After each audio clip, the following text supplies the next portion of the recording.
రాష్ట్ర ప్రభుత్వం హైకోర్టు నూతన భవనాల నిర్మాణం కోసం కేటాయించిన భూముల విషయంలో విముఖత వ్యక్తమవుతోంది.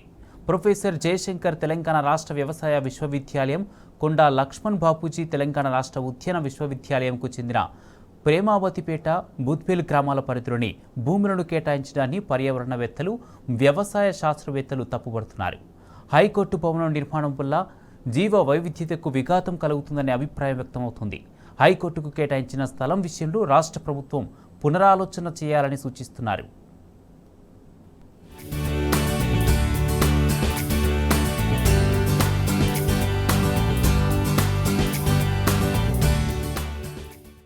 హైకోర్టుకు నూతన భవన నిర్మాణం కోసం ప్రభుత్వం కేటాయించిన భూముల విషయంలో ప్రజల నుంచి వ్యతిరేకత వస్తోంది. హైకోర్టు భవనాల నిర్మాణం కోసం రాష్ట్ర ప్రభుత్వం రాజేంద్రనగర్లోని 100 ఎకరాల స్థలం కేటాయించింది. ప్రొఫెసర్ జయశంకర్ తెలంగాణ రాష్ట్ర వ్యవసాయ విశ్వవిద్యాలయం, శ్రీ కొండా లక్ష్మణ్ బాపూజీ తెలంగాణ రాష్ట్ర ఉద్యాన విశ్వవిద్యాలయంకు చెందిన ప్రేమావతిపేట, బుద్వేల్ గ్రామాల పరిధిలోని భూములను కేటాయిస్తూ వ్యవసాయ శాఖ శుక్రవారం ఉత్తర్వులు జారీ చేసింది. ఈ భూములను న్యాయశాఖకు బదిలీ చేస్తున్నట్టు ఉత్తర్వుల్లో పేర్కొన్నది. రాజేంద్రనగర్లోని 100 ఎకరాల్లో హైకోర్టుకు నూతన భవనం నిర్మిస్తామని ముఖ్యమంత్రి రేవంత్ రెడ్డి గత నెల 14న ప్రకటించిన నేపథ్యంలో ఈ ఉత్తర్వులు వెలువడ్డాయి.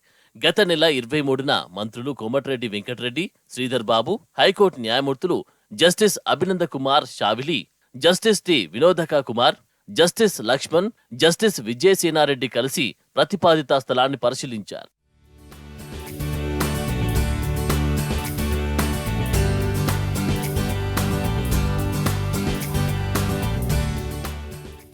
హైకోర్టు భవన నిర్మాణాలకు కేటాయించిన స్థలం విషయంలో పర్యావరణవేత్తలు, వ్యవసాయ శాస్త్రవేత్తలు ఆందోళన, ఆగ్రహం వ్యక్తం చేస్తున్నారు. ప్రభుత్వం కేటాయించిన బుద్వేల్, ప్రేమావతిపేటలోని స్థలం జీవ వైవిధ్యానికి కేంద్రమని, భవనాల నిర్మాణంతో అది పూర్తిగా ధ్వంసమవుతుందని ఆవేదన వ్యక్తం చేస్తున్నారు. ప్రొఫెసర్ జయశంకర్ వ్యవసాయ విశ్వవిద్యాలయం, కొండా లక్ష్మణ్ బాపూజీ ఉద్యానవన విశ్వవిద్యాలయాల పరిధిలో 1987లో ఒక పరిశోధనా ప్రాజెక్టుగా పురుడు పోసుకున్న ఆగ్రో ఫారెస్ట్రీ 2010లో అప్పటి సీఎం రోషయ్య చేతుల మీదుగా ప్రారంభమైన అగ్రి బయోడైవర్సిటీ పార్కులో 313 జాతులకు చెందిన 439 రకాలైన వృక్ష సంపద, 348 జాతులకు చెందిన అరుదైన జీవరాశులున్నాయని గుర్తుకు చేసుకున్నారు. ఆ ప్రదేశమంతా జీవ వైవిధ్యభరితంగా, అంత సుందరంగా రాత్రికి రాత్రి తయారు కాలేదని, వాతావరణంలో వస్తున్న ప్రతికూల మార్పులతో ఏ ఏటికాయేడు సవాల్గా మారుతున్న వ్యవసాయాన్ని ముందుకు తీసుకుపోయి రైతాంగాన్ని ఆదుకునేందుకు జరిగే పరిశోధనల కోసం దీనిని రూపొందించారని వివరిస్తున్నారు.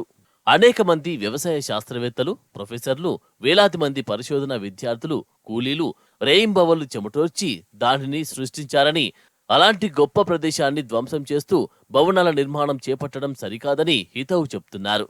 ఇలాంటి అరుదైన సంపదను కాపాడి వెన్నుతట్టి ప్రోత్సహించాల్సిన రాష్ట్ర ప్రభుత్వమే వాటిని కనుమరుగు చేసేందుకు ప్రయత్నిస్తూ ఉండడం బాధాకరమని ఆందోళన వ్యక్తం చేస్తున్నారు.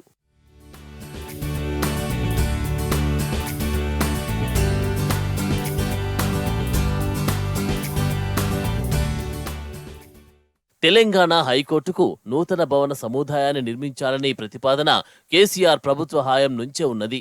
ఇందుకోసం బుద్వేల్లో 180 ఎకరాల స్థలాన్ని పరిశీలించి కేటాయించేందుకు యోచించారు. కానీ కాంగ్రెస్ ప్రభుత్వం ఆ స్థలాన్ని కాదని వ్యవసాయ ఉద్యానవన వర్సిటీల పరిధిలోని ఆగ్రో ఫారెస్ట్రీ డివిజన్, బయోవర్సిటీ పార్కు భూములను కేటాయించింది.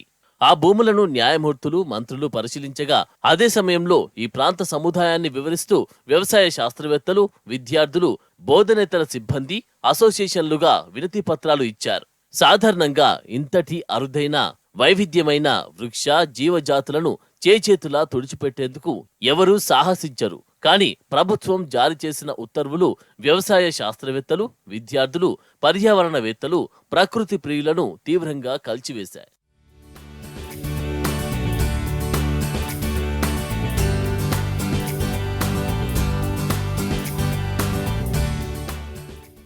బుద్వేల్, ప్రేమావతిపేట పరిధిలోని 100 ఎకరాలను హైకోర్టు నూతన భవన నిర్మాణానికి కేటాయిస్తూ ఉత్తర్వులు ఇవ్వడంతో అక్కడ ఉన్న ప్రకృతి సంపద తుడిచిపెట్టుకుపోతుందని ఆందోళన వ్యక్తం చేస్తున్నారు.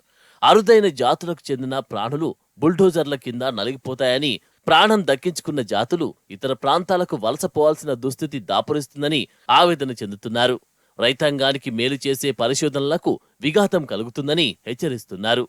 మళ్లీ అలాంటి ప్రకృతి ఒడిని రూపొందించాలంటే మరికొన్ని దశాబ్దాలు పడుతుందని, భౌగోళికంగా ప్రకృతి పరంగా అన్ని అనుకూలతలు ఉంటేనే అది సాధ్యమవుతుందని చెబుతున్నారు.